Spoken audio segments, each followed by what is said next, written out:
Bonjour et bienvenue sur le podcast Le Yoga en vous. Je suis Bérangère, professeure de yoga à Caen et en ligne chez Béré Yoga. Ici, je vous propose des réflexions et des conseils pratiques pour intégrer le yoga à votre vie quotidienne, mieux comprendre ses bienfaits et vous reconnecter à vous-même avec bienveillance. Bonne écoute! Hello et bienvenue dans ce nouvel épisode du mini yoga en vous. Est-ce que tu savais que ta façon de respirer pouvait transformer ton corps, ton mental et ton énergie ? Aujourd'hui, on parle d'un réflexe tout simple, mais que tu ne soupçonnes peut-être pas. C'est le fait de respirer par le nez et pas par la bouche. Alors, tu te demandes peut-être pourquoi c'est important et comment est-ce que ça peut transformer ton quotidien, même sans mettre un pied sur le tapis. Eh bien, je vais t'expliquer tout ça, et avec une petite expérience qui risque de te surprendre. En yoga, d'ailleurs, on respire toujours par le nez, mais pas par hasard. C'est parce que ça aide à canaliser l'énergie, à calmer ton esprit, à te reconnecter à ton corps.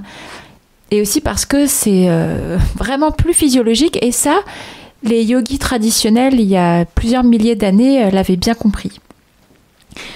Donc tu vas voir que, au-delà du tapis, le fait de respirer par le nez, c'est une vraie clé de bien-être et de santé.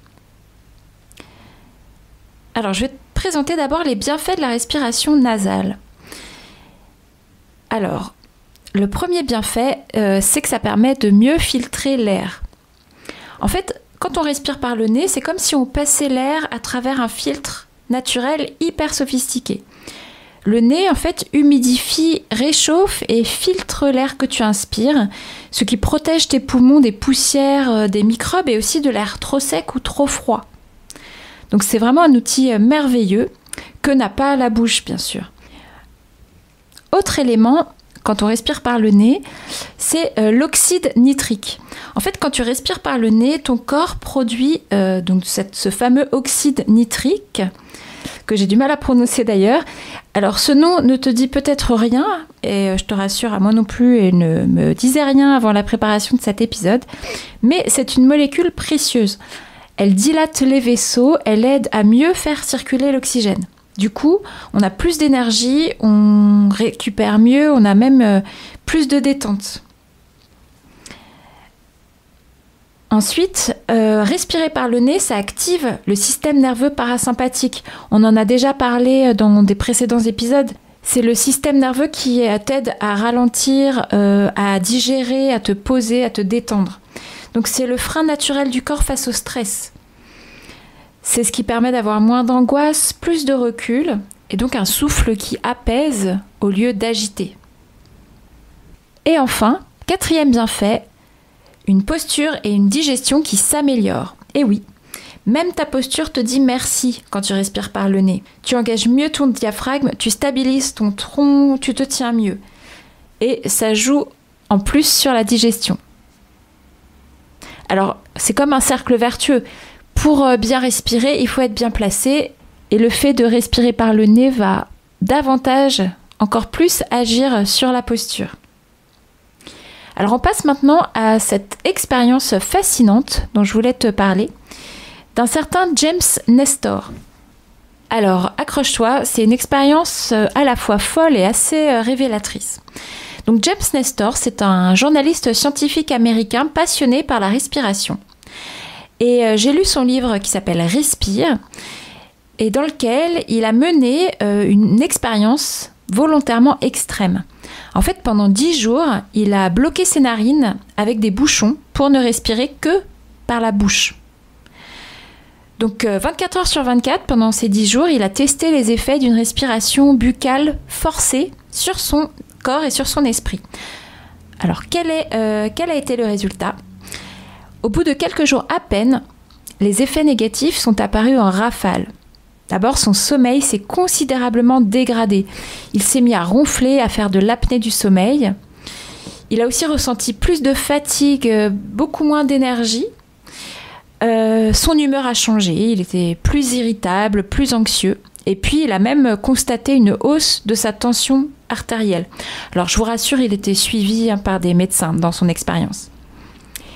Mais, en revanche, quand il a retiré les bouchons de ses narines pour recommencer à respirer par le nez, alors là, tout a changé et ça très rapidement.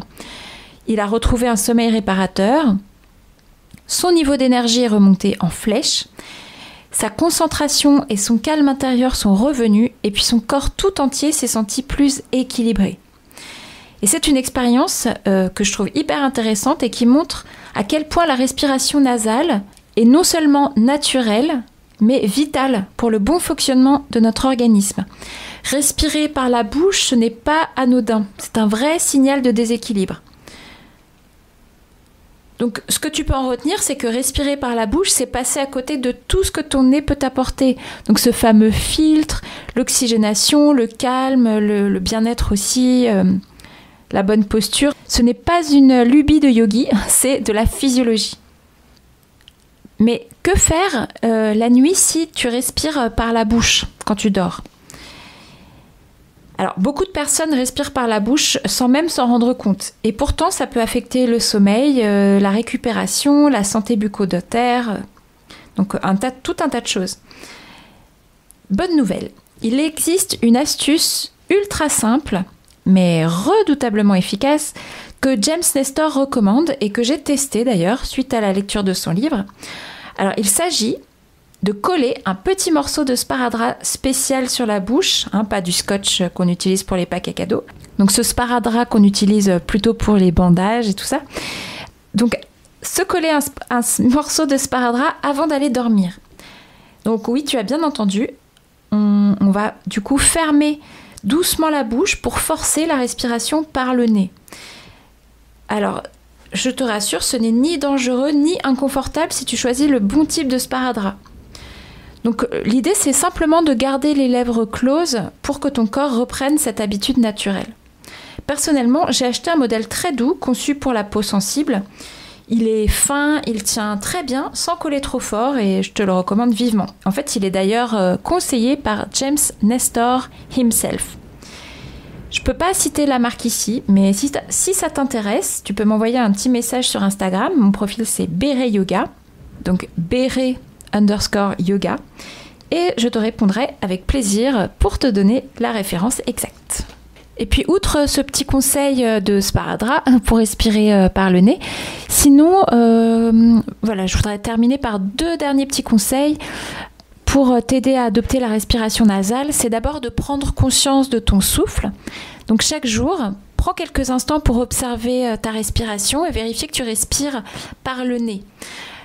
Moi, à titre personnel, souvent quand je marche dans la rue, j'ai souvent tendance à être enrhumée en plus, donc je prends cette habitude d'observer si je respire bien par le nez, parce que c'est une tendance que j'ai à respirer par la bouche. Donc ça peut être quand tu marches dans la rue, mais ça peut être à d'autres moments de ta journée.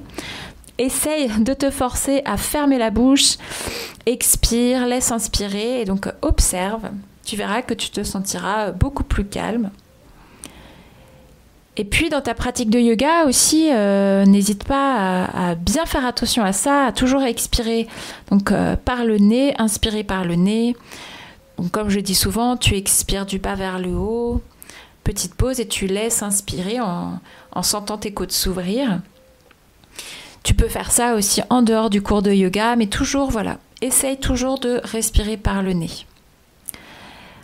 En conclusion, je pense que tu l'as vu un peu dans cet épisode, donc respirer par le nez, c'est bien plus qu'une technique. Tu filtres mieux l'air, tu oxygènes mieux ton corps, tu dors mieux, tu gères mieux ton stress. Donc, que du positif. Donc aujourd'hui, je t'invite à tester. Essaie de revenir à la respiration nasale dès que tu y penses. Donc, ferme la bouche, respire par le nez, juste ça, et observe comment tu te sens. Peut-être qu'ensuite, tu auras envie de tester le petit scotch, le petit sparadrap sur la bouche. N'hésite pas à me dire. Donc si tu testes le sparadrap ou si tu ressens un changement juste en respirant par le nez dans la journée, viens m'en parler sur Instagram par exemple, ou tu peux m'envoyer un mail sur leyogaenvous@gmail.com. J'adore vraiment lire vos expériences. Merci beaucoup pour ton écoute. Et si cet épisode t'a touché ou inspiré, n'hésite pas à le partager, à t'abonner au podcast. Et ce qui serait vraiment génial, c'est que tu laisses un avis ou une note sur ta plateforme d'écoute, en particulier Apple Podcast et Spotify. Ça m'aide vraiment énormément à me faire connaître. Et bien sûr, je te retrouve mardi prochain pour un nouvel épisode du Yoga en vous. À très vite!